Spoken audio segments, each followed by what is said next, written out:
Hello, YouTube. It's Nobility Bibulus. Capture the flag. Where does it come from? Well, I'm glad you asked, because I have no idea how to start this video. In 1992, Richard Carr released an MS-DOS-based game called Capture the Flag. And, yeah, it doesn't hold up. Really fucking sucks. I played the real-life version of Capture the Flag at a Christian camp my church attended, and I gotta say, it was a moderately fun distraction to all the psychological abuse my religious leaders would give me. It just is very rewarding when you see the kids come. If you're a gamer, you probably never played real-life Capture the Flag, and that's because it doesn't really matter. Do you know what matters? Halo, Unreal Tournament, Modern Warfare 2, multiplayer, third-person Capture the Flag. These games made Capture the Flag a fun, unique experience, and that's mostly because I could shoot people. And at the small cost of developing violent tendencies, crippling mental illnesses, and an unhealthy sex life where we seek validation from a string of one-night stands from people who don't love us. In return, video games help us reimagine these traditional outdoor sports games into something really cool. But you know what? These games are missing something. Dead Spartans? How about blood? How about gore?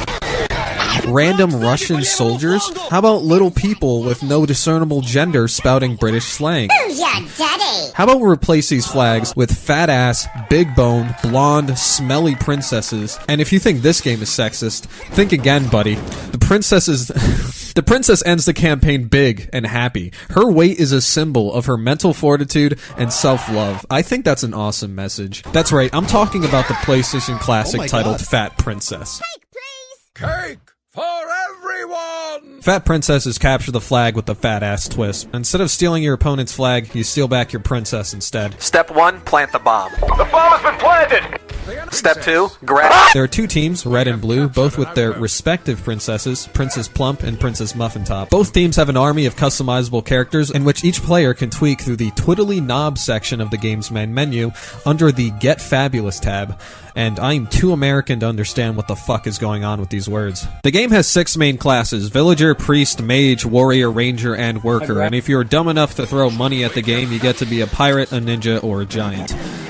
I actually like the jump. You spawn into the game as a villager, which has 2 hearts and no weapons, and is pretty fucking broken nonetheless. But if you want to nerf yourself and choose one of the game's actual classes, you get to do so by picking up a hat via the hat machine, or even on the battlefield where your friends spent their last moments without vocal cords. Outside of the castle, you run around, capture outposts, and continue the endless cycle of violence that the king accidentally started and takes no responsibility for. I learned pretty quickly not to be a fool and trust the game's art style, because there is a shit ton of blood and gore everywhere. Game lobbies consist of 32 players, and if I did my math correctly, I don't know, I dropped out of college, that is 16 versus 16 players.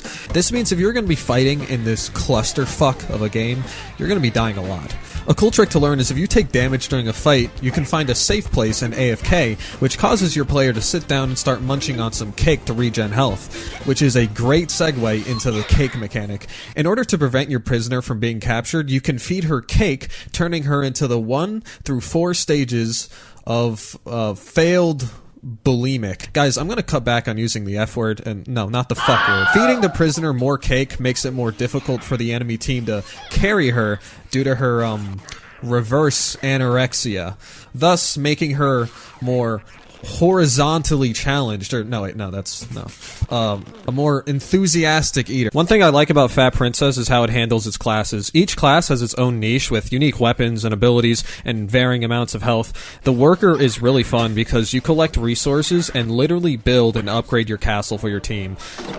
It feels a lot like playing Minecraft, except instead of chopping up wood and ores and rebuilding something cool like the Twin Towers to scale, you're more like a single mom where no one appreciates you, but at the same time, will literally die without you. When I'm the only worker on my team, I feel the absence of God. Upgrading hat machines are essential to winning fights the more the game goes on. Gives classes a whole new look, extra abilities, it's a great time. Some classes like the Worker and Mage also give new interactable weapons to throw at enemies on top of all this. The Worker supplies your team with throwable bombs, and the Mage gives your team magic potions, which turns everyone hit by it to a chicken. And by the way, chickens only have 1 heart, which makes them a great target for Predator missile ready for launch. Repeat, Predator missile. The game has a story mode with 7 adorable chapters, and, it feels like you're cozying up by your bed and your mom's reading you a bedtime story, and then very carefully tiptoeing through the mass genocide of the blue people. Each chapter rotates all the game modes and maps that it possibly can into the story, but if you want to explore absolutely everything the game has to offer, then you're gonna have to play with others, or play with yourself. That's a masturbation joke, isn't it? Game modes consist of Rescue the Princess, Team Deathmatch, Invasion, Snatch and Grab, and Queen's Rule. And there's an extra mode called Gladiate, which is like this arena-type game mode, and it's really difficult. I died a lot. Let's just move past it. The credits for the game also include a Fat Princess remix of Baby Got Back by Sir Mix-a-Lot. Do whatever the fuck you want to do with that information. While Fat Princess is fun as hell, uprooting workers, eating the dirt like a dog, rescuing the princess only to go in for seconds, I don't have to explain how this can get tedious very quickly, especially with the game's pacing issues, which can turn a fun, cute game like this into a never-ending stalemate full of torture and pain. And then you have the soundtrack, which honestly, you thought was pretty good. You start blaring the entire time. Pacing issues are a result of a lot of things, but mainly due to how perfectly balanced each class in the game is. Every class is designed to do exactly what they're supposed to do. Nothing more, nothing less. As a result, the gameplay suffers by becoming more contained and predictable. And while that makes for a healthy game, when a game fails to allow the player to innovate and experiment with different ideas, it can get very stale. And that feeling is amplified in Fat Princess when versing teams that are evenly skilled with you. Everything from the entire match to even individual skirmishes seem to do nothing but just drag on. Not to mention respawn timers.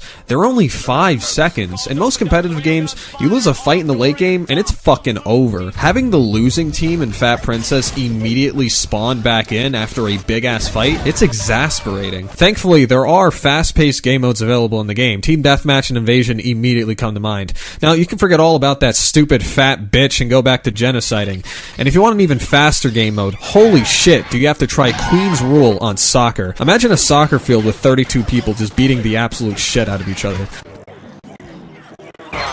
My time has come.